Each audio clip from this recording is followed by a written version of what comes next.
মুজিবনগর সরকার বাংলাদেশের যে কোনো প্রতিযোগিতামূলক পরীক্ষা, সেটি হোক অ্যাডমিশন পরীক্ষা কিংবা চাকরির পরীক্ষা, মুজিবনগর সরকার থেকে প্রশ্ন থাকে সাধারণত।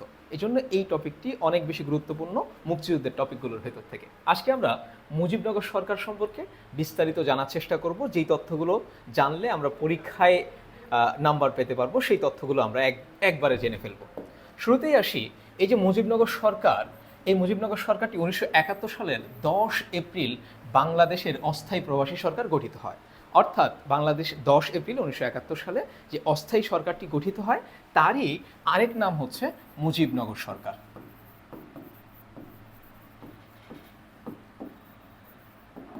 মুজিবনগর সরকার 10 তারিখে গঠিত হলেও এটি শপথ বাক্য পাঠ করে বা শপথ গ্রহণ করে হচ্ছে 17 এপ্রিল, অর্থাৎ এবং স্থানটি হচ্ছে মেহেরপুর জেলার মুজিবনগরে।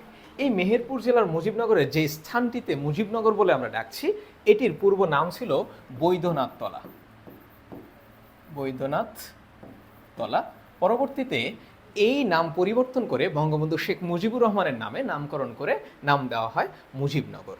এই মুজিবনগর সরকার যেটি গঠিত হয়েছিল 1971 সালে, সেটি কিন্তু আমাদের বর্তমান যে সরকার কাঠামো সেটির মতো ছিল না, সেটি ছিল রাষ্ট্রপতি শাসিত সরকার।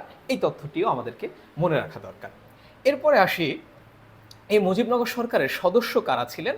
সব থেকে বেশি প্রশ্ন আসে এখান থেকে, যে মুজিবনগর সরকারের প্রধানমন্ত্রী কে ছিলেন, অর্থমন্ত্রী কে ছিলেন, পররাষ্ট্রমন্ত্রী কে ছিলেন। এই তথ্যগুলো খুব ভালো করে মনে রাখা এবং মুখস্থ রাখা দরকার।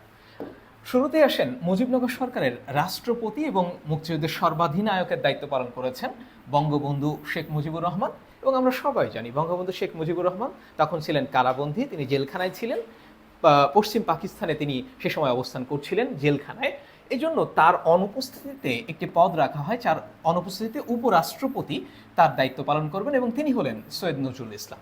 এর পরবর্তীতে প্রধানমন্ত্রীর দায়িত্ব যিনি পালন করেন তিনি হচ্ছেন তাজউদ্দিন আহমেদ, এবং তিনি হচ্ছে বাংলাদেশের প্রথম এই যে এখানের প্রধানমন্ত্রী। এবং অর্থমন্ত্রী হিসাবে দায়িত্ব পালন করেছিলেন এম মনসুর আলী। স্বরাষ্ট্র, ত্রাণ এবং পুনর্বাসন মন্ত্রী হিসেবে দায়িত্ব পালন করেছিলেন AHM কামরুজ্জামান। এবং পররাষ্ট্রমন্ত্রী হিসেবে দায়িত্ব পালন করেছিলেন খন্দকার মোশতাক। এখানে এই যে ডিপার্টমেন্টগুলো বা মন্ত্রী পরিষদগুলো দেখলাম আমরা, মন্ত্রী পরিষদ ঠিক নয়, মন্ত্রণালয়গুলো আমরা দেখলাম। এই মন্ত্রণালয়গুলোর বাইরে আরও ছোট ছোট কিছু বিভাগ কিংবা মন্ত্রণালয় ছিল, যেমন শিক্ষা, এরপরে হচ্ছে তথ্য সম্প্রচার। এই দায়িত্বগুলো কিন্তু পালন করেছিলেন প্রধানমন্ত্রী। সুতরাং যদি আরও কিছু মন্ত্রণালয় কিংবা বিভাগ নিয়ে প্রশ্ন আসে, তখন অধিকাংশ সেইগুলোর দায়িত্ব পালন করেছিলেন আমাদের প্রধানমন্ত্রী তাজউদ্দিন আহমেদ। এই কথাটাও আমরা একটু মনে রাখার চেষ্টা করব, এই তথ্যটা মনে রাখার চেষ্টা করব। এরপরে আসেন, এই মুজিবনগর সরকারের সম্পর্কে আরও কিছু গুরুত্বপূর্ণ তথ্য আমাদেরকে জানতে হবে।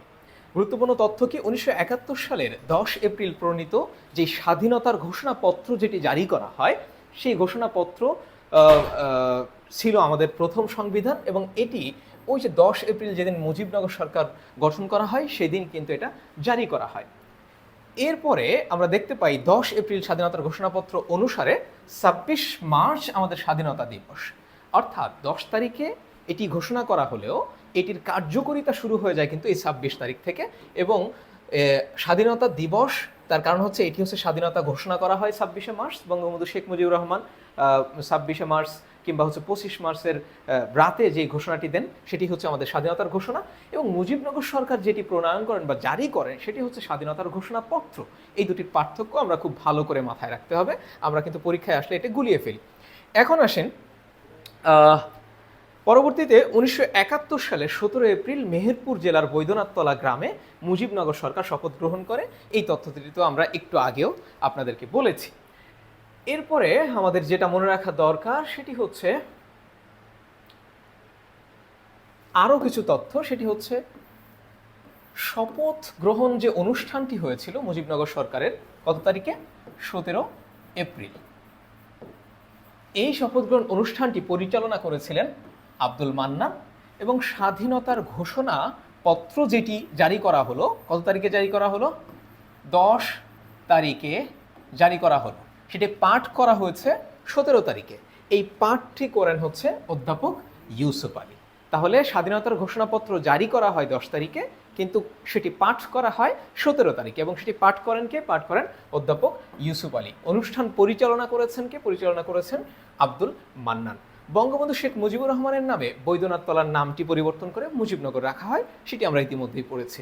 মুজিবনগর সরকারের কর্মকাণ্ড বাংলাদেশের ভূখণ্ডের বাইরে হতো, অর্থাৎ ভারতে থেকে কিন্তু এই যুদ্ধের যে কার্যক্রম সেটি পরিচালনা করেছে, আপনারা নিশ্চয়ই জানেন। সেটির কারণেই কিন্তু এই সরকারকে বলা হয় প্রবাসী সরকার। প্রবাসী সরকার, এবং এটিকে মুজিবনগর সরকারও কিন্তু বলা হয়, সেটি আমরা আগেই দেখেছি। এরপরে আসেন একটি প্রশ্ন হচ্ছে মুজিবনগর সরকারের স্বরাষ্ট্রমন্ত্রী কে ছিলেন? এই প্রশ্নটি আগে অনেকবার পরীক্ষায় এসেছে, এই উত্তরটি আপনারা দিয়ে ফেলেন। আমি আপনাদেরকে উত্তরটি বলে দিই।